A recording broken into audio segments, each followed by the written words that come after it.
Hey, good morning. Good to see you. I'm excited to be with you today to talk about the new and evolving technology around virtual open houses. There's lots of good ways to do virtual open houses, but there's also some things you shouldn't be doing with the system as well. So go ahead and take out a paper and pen, and we're going to go ahead and explore some tips on how to do the best virtual open house out in your community. Welcome everyone to Culture Report. Today we have a special edition for you. We're going to teach you today how to become a virtual real estate agent. In these crazy times that we're having right now with so much precautions around spreading viruses and germs, we're going to teach you how to not halt your business if you're an active real estate agent.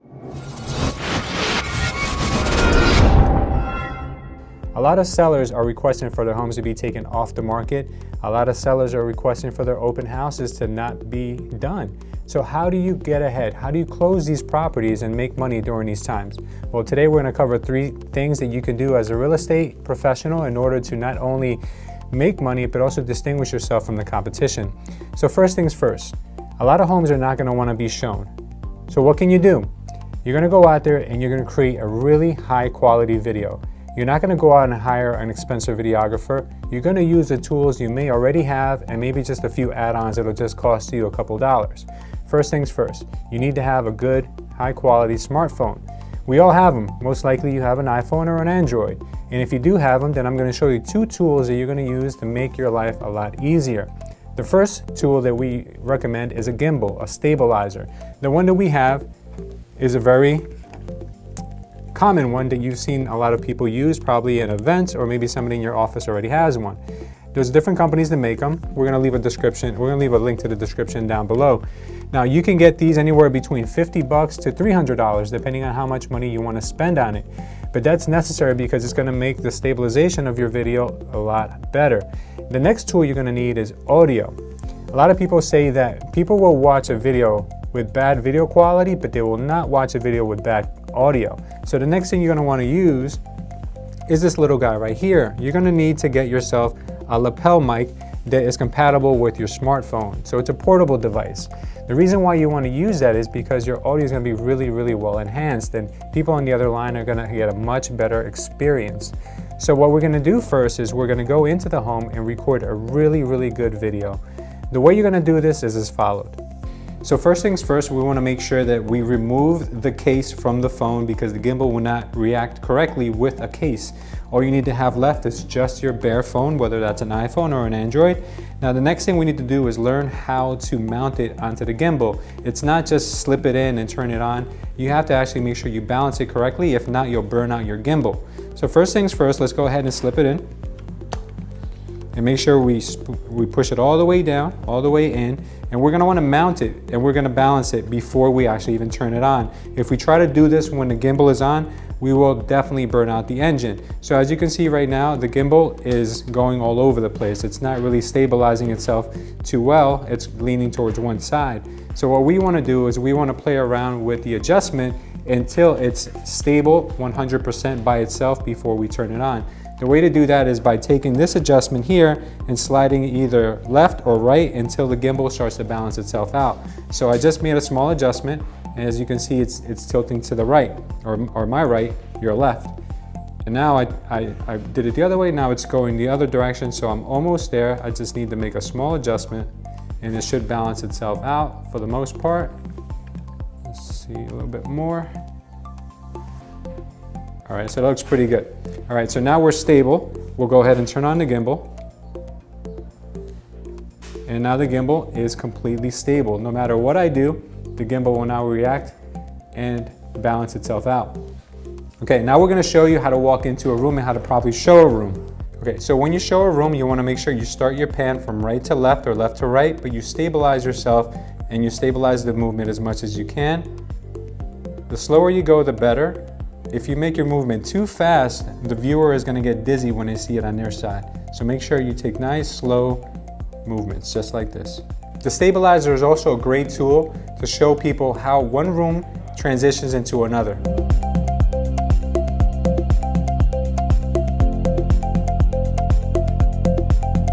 Besides the introduction and the closing, you shouldn't really be talking on your video. You should get some high quality music and you can be played over the entire portion of the video. The reason you do that is because you don't want to over-exaggerate about the home or say things that might be considered puffing. You don't want to get yourself in trouble, and you don't want that video to live on the internet somewhere where it could be used as evidence later on. Not that you will purposely say something wrong, but we just never know. We need to have a virtual open house, but how do we get the people to understand what the terms are and how to do it? So what we do is this. We're going to go to zoom.com, a very popular meeting website, and we're going to create an account. We're also going to get the application for our cell phone, which will allow us to use our cell phone's camera to show the viewer what we're seeing. So we're going to create our site, but in the settings section, it's very important for you to do this one step. In the settings section, you need to make sure that you create a registration before going to the live video. The registration will allow you to collect phone numbers, email addresses, and full names. That way, when people are logging in to your live stream, you're going to be able to have their information captured without them having to fill out a sign-in sheet. Now, once you have done this, there's a strategy in which it will make you more productive. You're going to want to hold open houses on the hour, every hour. And why you do that is because you want to make sure that all the people congregate at certain times, and then they walk through the home with you. If someone pops in halfway through the stream, obviously they're going to be a little bit lost, but you can tell them to come back at the top of the hour, and then you can start again from the beginning. It'll save you a lot of trouble having to do it every 15 minutes or having to do it every 5 minutes, where you can just schedule on the hour, every hour, an open house. Now, once you're done, obviously you're going to have to reach back out to the people that were watching the live stream. The reason why is because some people are actually going to be really interested in the home, but not too many people are going to be ready to make an offer on a house that they haven't stepped foot in. And this is where you can really separate yourself from other real estate agents. Okay, so you just heard some amazing tips on how to use the gimbal to stabilize your video so that the flow throughout the property looks really, really nice. Another tip he said was to create an introduction video. So those should only be between 30 and 60 seconds long that you'll show at the very beginning of your virtual open house to set the presentation stage and also show your professionalism as you're showing this property. So let me show you a few examples of what that could look like.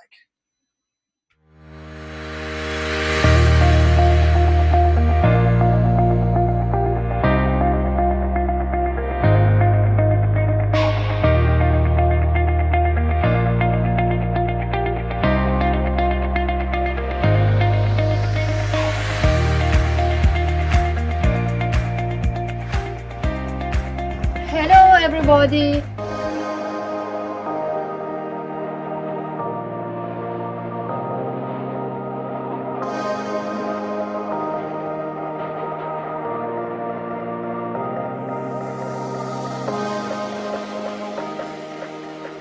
Hi everyone, in today's world it seems many things have changed, but one thing remains the same, and that's the Cavanis Group bringing you some of the Bay Area's best properties.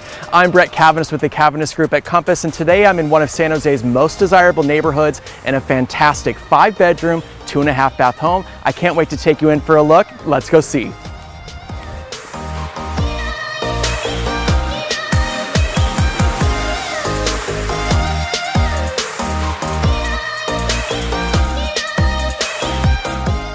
Okay, so those are two great examples of 30 to 60-second videos that you can pre-record and use at the beginning of your virtual open house. The first one was a new agent of mine. His name is Mark. He created this with a drone. He flew around the house and then stopped and panned in on the two agents that were introducing the property. Those agents walked into the house, and that's where the video would end and the live broadcast would begin. Brett did the same thing, introduced the property, and we could end the video right when we entered the front entry and go live. So I recommend that you definitely do the virtual open houses with another agent to help you through the process. So let me show you another agent. Her name is Emily. She's already gotten about 2 or 3 virtual open house leads. One that actually was a developer asking her to sell multiple properties. So she's gotten some great traction and is really building her business using this model. So let me tell you some best practices and what I recommend. I recommend that the person hosting the open house, you be at home. you be there on a strong internet connection and then have another friend of yours or colleague at the property broadcasting for you. So in this example on the screen, you can see Emily there on the left. She's actually at home running the Zoom broadcast on a strong internet connection. And Mark Wu, who also did that drone footage, he's there at the property. And we're going to show you some different tips on how to move people in between those two different scenes. And the way you can do that is actually using a Zoom feature called Zoom Breakout Rooms. So I want to show a quick video on how those work, and then we'll talk more about those next. Hey everyone, Farah from Zoom here. On this brief video, we're going to show you how you can leverage our breakout room feature to take a large meeting or virtual classroom and split it up into smaller groups or sessions. You'll see that I have already enabled the breakout room feature, which you can find in your settings along the bottom. And that breakout room button will actually be right here. This is a button that only your hosts or co-hosts will be able to see.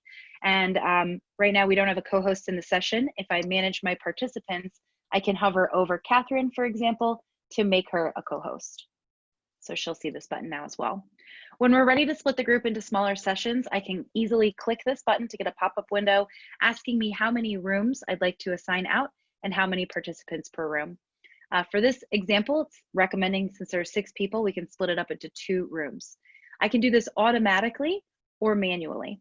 So if we click on the automatic button, it'll generate those breakout rooms for us. Certainly if there's anyone I want to swap out, maybe I want to move Michael to the other room, I can exchange him for a different participant. Once I'm ready to open all rooms, I'll click this Open All Rooms button, and our participants will be able to join the sessions that we've created for them. So we'll slowly see those people join. One thing that's really important to note is that as a host or a co-host, you can actually hop between the different rooms to talk to the participants. You can see here I have the Join button. Now everybody's left to go to the rooms. I can broadcast a message to everybody and say, wrapping up in 1 minute. And this will broadcast the message, and then I can close the rooms, which gives them a 1-minute timer to rejoin our session. We'll give everybody a second to rejoin, and I'll show you 1 or 2 additional features with breakout rooms.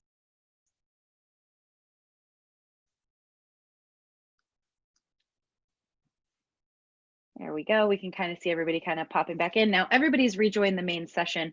You'll see that I have the opportunity to reopen these rooms again, which is really great. If you have a very long session or a very long virtual class, you can split into these virtual smaller groups as often as you'd like. And the additional options here will allow you to automatically close breakout rooms after a specified amount of time. You can also change the countdown timer to be 30 seconds or 2 minutes if you like. I'll show you a setting where you can also pre-assign folks to be in your breakout room before the classroom starts. You'll want to navigate over to the class that's already been created in your Zoom portal. Under the Meetings tab, you can find your meeting. Scrolling all the way to the bottom, you'll see if we open this to re-edit it, I have the opportunity to pre-assign a breakout room here. And I can create the rooms and upload a CSV with all of my participants in advance so that their names are already populated in the room when I start the session. That's basically how you can run breakout rooms. We hope you found this video helpful. If you have any additional questions, please visit us at support.zoom.us. Thanks so much for watching. Take care. Okay, so now you just learned how to use the Zoom Breakout Rooms feature. Let me talk to you about how you can apply that to a virtual open house. So let's hypothetically think that our open house starts at 1 p.m. and all the visitors come in at 1, and Emily's going to greet everyone and then show a quick introduction video. When the video ends, she will go ahead and say a few more remarks, and then she'll send that group, maybe it's 5 people or so that just came in, over to talk to Mark in breakout room number 2. Mark will show them around the property for maybe 5 or 6 minutes, but you might have new visitors that come in while Mark's showing the property around. The new visitors will stay hanging out with Emily. She'll show the video again, and then 3 or 4 visitors might be ready to go with Mark once he wraps up with the first group. Once the first group is done with Mark, he'll send them back to Emily, and Emily will send the new visitors with Mark. and then Emily can finish the conversations with any questions they had about the property and follow up with those people. So using breakout rooms is a great way to make it really dynamic and really cater to everyone that comes in at different times of the day. Another great feature that I've seen some agents using is Matterport, right? You can use Matterport and never actually go to the property and show a great presentation, and the lighting is going to be amazing. Everything's going to be really, really nice because the photographer was using high resolution HDR photography to make this presentation. So let me show you an example of how you can leverage Matterport to do a visual and a very, very nice presentation of the home for a virtual open house. So let's go ahead and take a look right now. All right, everyone. So here we are at 5055 Las Cruces Court, a fantastic cul-de-sac location. I'm going to show you a lot more when it comes to the location here online, but really great, convenient location, super easy access to Highway 85, very great commuter location, but super residential, very quiet at the end of a beautiful cul-de-sac. So here we're looking at the front of the property. And what we're going to do is take you inside for a virtual walkthrough so I can explain to you the entire house and the layout and what the owners recently did before putting the property on the market. So here again, you can access all of this information online at svopenhomes.com. You can see the 3D virtual walkthrough. It's really kind of cool because you've got the dollhouse look here. You can see both floors. You can see the floor plan of both levels and be able to walk through totally virtually any time of the day. So we're going to head on inside, right, walking through the front door into the entryway. What you'll notice here is lots of open space. So super light and bright. You've got the recessed lighting throughout the home. And what's beautiful here is you've got these hardwood floors, which again continues throughout most of the home. Inside here, the entryway is tile. What I think most people would notice here is you've got lots of space. So it's not a crowded area as you're walking into the home. Plenty of room to walk around and greet guests. So coming in right off of the entryway here, you can step to the side and right, super easy access off of the entryway. You've got a nice wide coat closet. So here's where you could drop the coats after coming inside. And then right off there across the way, you've got a completely updated powder room. So quartz. All right, so that was Brett using Matterport to display an amazing virtual open house. So the process there is you would show your pre-recorded introduction video of the home, and then on Zoom, you would transition to Matterport, but you're still fully live and interactive with everyone that joins your open house. So you can take them through wherever they want and step right to those little circles to wherever you want to navigate to show different features in the property. So Matterport, like I said, it's going to have better photos. Everything's going to have the right brightness. And so your open house is going to show better sometimes in those scenarios, but every home shows differently. So you have to use your discretion on which one you want to use Matterport versus other features and elements that we've taught in today's lesson. So if we go forward, I'm going to recommend do a dress rehearsal because you are putting on a show. This is a live performance, so make sure that you practice with your friends, your family on multiple laptops. I have a monitor running right now, making sure everything's running good, and I've probably done 100 takes of everything you're seeing today. So I'm rehearsing just like you're going to rehearse before you actually go live with all of these. So another tip I want to recommend for the host and whoever's running the meeting, I recommend putting your computer directly connected to your Ethernet connection on your router at home. Don't run these wireless if you don't have to. Now, someone who's at the property, like Mark, who was walking around the property with Emily, he might need to be on a wireless connection to get through the property with his phone or whatever he's using, but use the homeowner's Wi-Fi connection. Don't use your Verizon hotspots because you're not going to have high enough speed, and then your video is going to become pixelated. So make sure that you're on the highest possible connection while you're doing this, and you're going to display a much better virtual open house. The next thing I want to talk about is promotion, because if you don't promote this virtual open house, you will be sitting in an empty Zoom call with no one there. So make sure that you really listen to this next section so that you optimize the visitors that come to your virtual open house. So let's go ahead and take a look. I'm going to show you one more video on how to do this right now.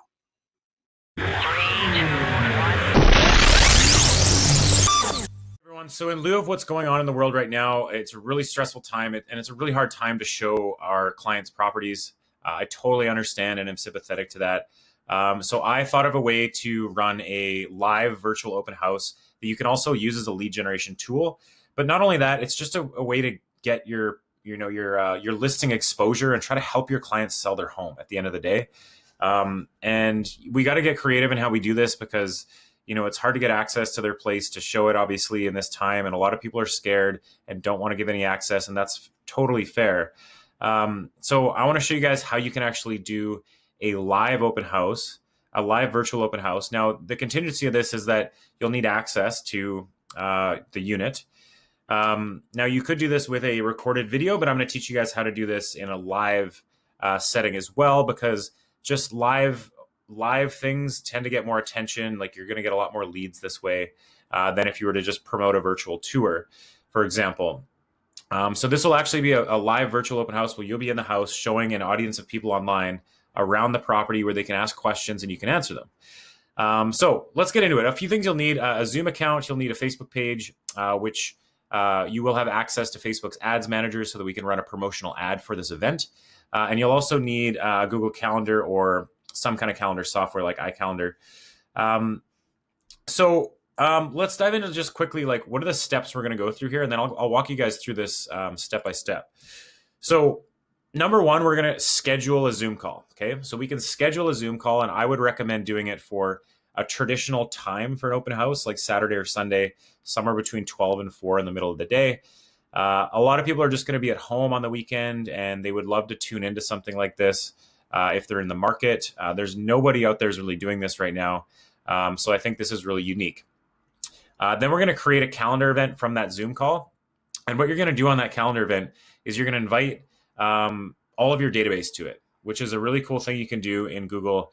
You can just copy your database, or say your top 20, 40, 50 buyers that you have on your list right now, throw them into the invite and add them to that Google Calendar event. So that's how you're going to get a bunch of people coming to your event right away. Now, those are people you already know. Now, we also want to run this to people you don't know to generate leads in the neighborhood of the place you're selling. So what we're going to do is we're going to create a promotional image that showcases not only the property, but the fact that it's a virtual tour, right? And then we're going to basically, I'll show you how to run the event effectively on Zoom. And then you're just going to want to crush the event, right? Introduce yourself before you do the open house tour. There's going to be people that don't know you. Take questions. Obviously, show your expertise when you answer them. So yeah, let's get into this, guys. Up at the top here, I have a little option for Zoom because I have it on my Mac. So what you're going to want to do is schedule a meeting, okay? So what I would do is, for the topic, I would do virtual open house, and then maybe the address, 2788. Can't remember the address we're going to do right now, but I'll get there. Oh yeah, Prince Edward, I believe. Now we're going to schedule this for, say, on Sunday at, let's say 1 p.m. Okay. So we'll run it to 2 p.m. Or no, we'll do 1:40 because we're limited to 40 minutes here. Now I'm going to use my personal meeting ID. That just means your ID is the same every time. I will do a password, so I would just put it as your team's name or whoever you're running the open house for, because you're going to want people to need a password to actually get in. So you're going to want the video for the host to be on and participants off, okay? You don't want everyone joining with video and screwing up your flow. You want everyone off, and you want everyone muted that joins. So it's kind of like a webinar where you have full control. Allow everyone with telephone and computer, and then you want to do a calendar event for Google Calendar. And you want to make sure all these advanced options are clicked. You want to enable a waiting room so people get there early. There's a waiting room, and then you decide when to start. You want to people to be able to join before you. You want everyone to be muted when they join. And I'll show you guys how to do this actually live too. And then you also want to record the meeting so that you can post it after, and people that weren't able to come have a chance to see it, right? So then we're going to schedule this Zoom meeting, right? Now it's going to actually go right to my Google so that I can put a Google Calendar event on my calendar. So here is the Google Calendar event, and you can see here it has the meeting ID, the password, and the link to the meeting. So anyone I invite here, if I want to invite like a bunch of people that I know from my database, a lot of friends, you just copy and paste their emails in there and invite them to this event, and you'll be able to see if they choose to attend or not attend, right? So that's a really easy way. Then you're going to want to save this. So say I wanted to invite myself. Boom. Now I have me going twice. So save this event, send your invites to the guests, and you'll see that my event is here now on Sunday. Okay. So that's step one. Okay, so that was a great video on promoting your virtual open house. And I want you to really understand, out of everything we're teaching over this whole video, this is the chapter that's the absolute most important, because if you don't promote this virtual open house, I promise you will be sitting alone in your Zoom meeting saying, oh, these virtual open houses, these things do not work. Well, when agents tell me that, the first question I always ask them is, well, how did you promote it, right? What did you do to get traffic and people and eyeballs to this virtual open house? And a lot of the times the agents respond with, I didn't do anything. I just posted the link to the MLS. And I'm like, well, there's the problem. Let's talk about promotion and what we could do better next time. I love this quote: without promotion, something terrible always happens. Nothing.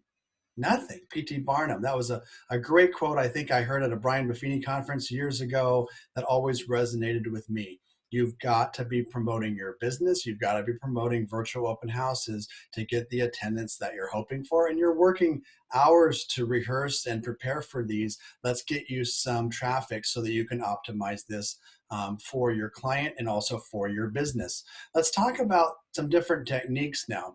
So you're going to probably use Zoom. That's a great platform. It will enable you to actually stream out to Facebook Live and also stream out to YouTube Live with a few clicks. Now, this is important because when you actually broadcast live video versus a static video, you're going to get about 10 times the engagement on the comments and interaction on Facebook. And people stay 3 times longer on live video than a static video. So you want to make sure you use this element to really drive and promote your virtual open house. So make sure to use those. But once again, practice, practice, practice. Work with other computers, work with a monitor, and make sure that you've tested all of this before you go live, because there's a little bit of technique to getting everything to work the first time especially. So do that for sure. Now, our MLS in Santa Clara County, MLS Listings, is letting all of our listing agents, for the first front image, put some banner advertising.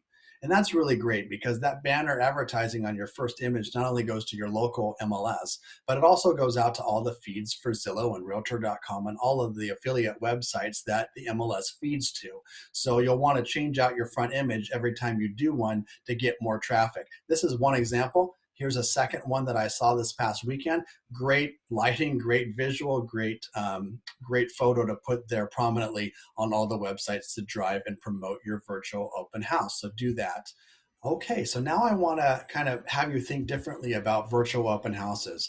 I want you to think about them like our traditional open houses used to be. So in the past, we would send out open house cards or just listed cards. But now let's still print and mail with full color, high quality, virtual open house cards. You'll want to send those out to 200 around the neighborhood. You can get that list from your title companies, as well as the 200 or 250 or whatever amount you have in your personal database in your CRM. You're showing your database that you're adapting to technology. You can still serve them even though the market's changed and the environment's changed. You're embracing everything to make sure their home gets marketed properly. You're also saying that to the neighborhood. So you want to invite them in. They're still going to want to see their neighbors' upgraded kitchens and bathrooms and how they can take some of the remodeling tips and apply it to their own home. So you're still going to get that same sense of curiosity that you've always gotten from regular open houses by inviting the neighborhood into your virtual open houses, because they're not going to probably know about it unless you actually take this marketing approach. So do send these out. I would send them out for delivery maybe Thursday or Friday so they come into their mailbox. And then to take it to the next step, use your CRM to send out an email to your entire database in addition to the card, inviting them with the links directly to the virtual open house so they can get there quick and easily. And by Saturday, they could have forgotten about the card they received on Thursday or Friday, but send that email out on Saturday morning so they have one more reminder, and it promotes your open house one more time. So you're getting those eyeballs, you're getting that traction. So think about also using Facebook groups and different avenues on Facebook and social media to promote yourself, promote your open houses. This is an example I pulled up on Facebook in Willow Glen. So say you were having an open house in Willow Glen, that's a great neighborhood within San Jose. You can go there, type in Willow Glen, and you can see there's two groups right on the top, Willow Glen Neighbors. It's got 19,000 people in it. And then the Willow Glen Friends and Neighbors has 7,000, and you can post your virtual open house link and invite those people. One tip though, every group typically has their own set of rules. So they might say, hey, you can't promote yourself. You cannot promote real estate. You can't promote certain things. And you have to make sure that you actually listen to those rules, or you're going to get negative comments on your post, which is going to defeat the purpose of promoting the open house as well as yourself. And it could ruin your image within that marketplace too.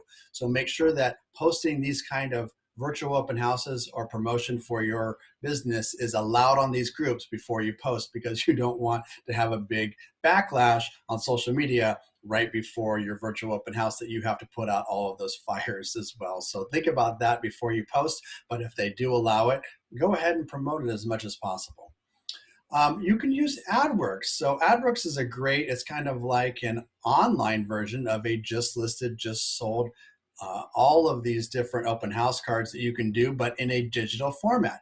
You can actually target your personal database. It's called Sphere of Influence marketing, that you can upload your database and target them, as well as you can do zip code proximity targeting to go ahead and put the ad for the virtual open house right in front of everyone in the neighborhood, as well as your database. So AdWorks is a great tool to promote your virtual open house as well. So consider all these avenues, and remember, you don't have to use all of them. Pick one or two things and experiment. See what works great, what worked last time, what didn't. Take that off the list and add something new. So remember, these are all tips. You don't have to try them all at once.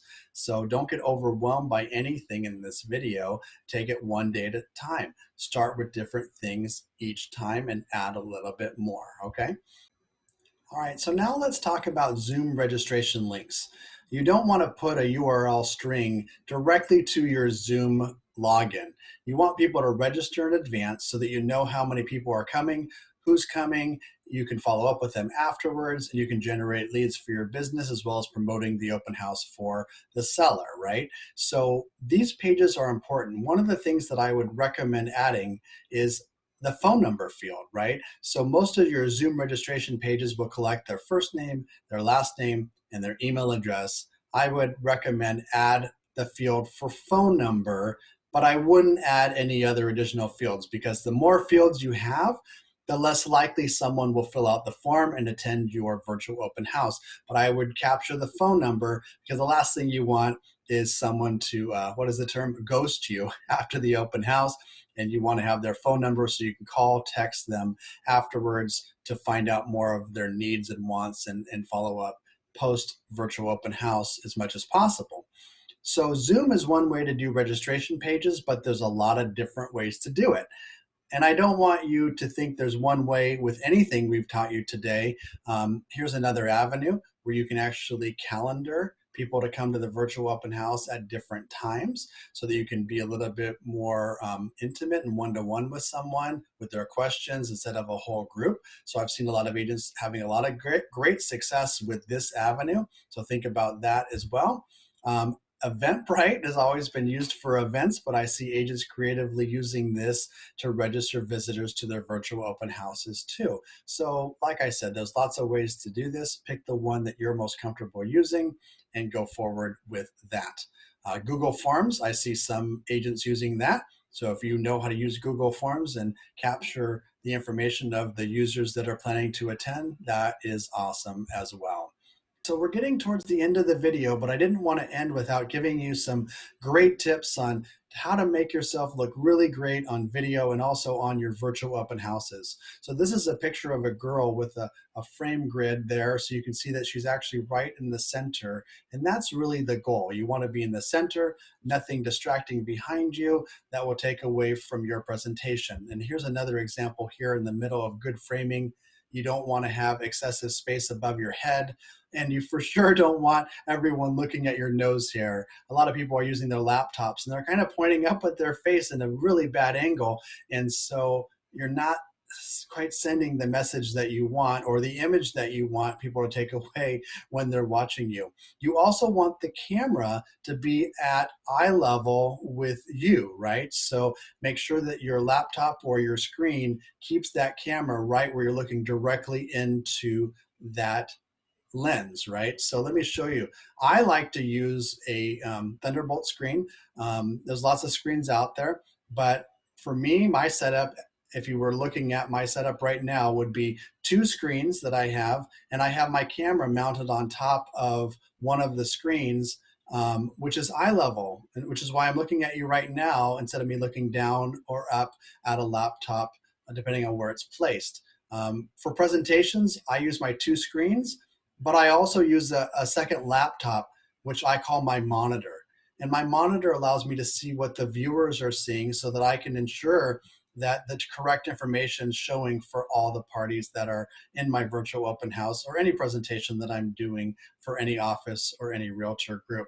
So I like to have a monitor to make sure everything works great. I do recommend that you do that if you have a second computer available for your presentation. So think about those things. With Zoom, there's some features in the settings. I'd recommend that you enable the high definition for sure. And then also click the box that says touch up my appearance. That'll eliminate any blemishes or any problems on your face or anything else and make you look a little bit better while you're on screen. So I have two of these facing me right now. These are lights. They are great, and they let you set the lighting at different brightness levels as well as different colors depending on your room. So they work really great to make sure your appearance comes off really nicely. Here's another view of it right here. And then they're really inexpensive on Amazon. And this is what they're called, so you can look it up. Less than $50, and it will really improve the way you come across in all of your video. I also have, and I'm using right now, this microphone, less than $40 on Amazon, but it's a USB microphone that will really take your sound to another level, right? The ones that are built into your laptops or computers are not typically that great. So spending $40 to have high definition audio is a good way to go. If you don't have a great camera, this one's a little bit more pricey. This is what I'm using right now. It's about $300, but it is a high definition camera for video and streaming. So if you want to really take it up a notch and have really clear, crisp video, that is what I use and also recommend after I've had it here for over a month. There are cool virtual backgrounds on Zoom. Not every application has virtual backgrounds, but Zoom is one that does. But you have to think about some things for virtual backgrounds. For them to work properly, you do need a pretty high definition camera or you're going to see some edges around the sides. You need to have a green screen so that you have that behind you. Here's a cool little thing on Amazon. $65. You just attach it to your chair right now and you have a green screen behind you.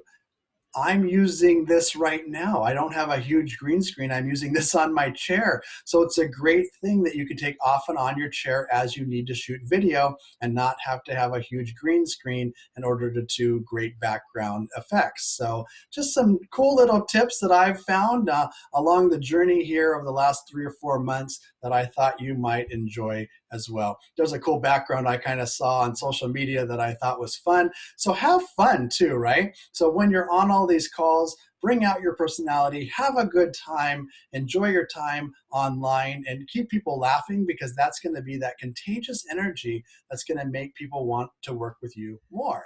And so I really hope you enjoyed this segment on virtual open houses. And I'm really excited to see what you're going to develop with everything we discussed today. Please do send me an email or a text with any videos that you've created so I can see what you come up with and share it out with others in our realtor community. Have an awesome day. Reach out if you ever need anything. Take care.